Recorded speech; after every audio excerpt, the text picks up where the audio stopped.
Hola, my name is Naomi, Kilimatla, Pamela, Katia Kamali, Brenna Mackenzie, and we are the Mackenzies. What is Rwanda to you? I would say Rwanda is more than a place.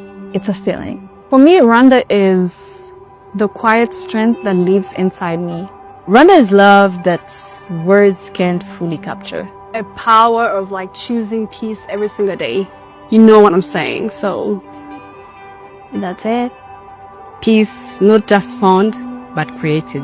Rwanda is a quiet strength that speaks louder than words. I would say that Rwanda is small but mighty. Innovative. Rwanda also reminds me that healing is a journey, not a destination. We are who we choose to be, not what others expect. It's a hidden treasure until you come here. There's beauty in everything here. Rwanda is my roots, my pride, and my future. So visit Rwanda.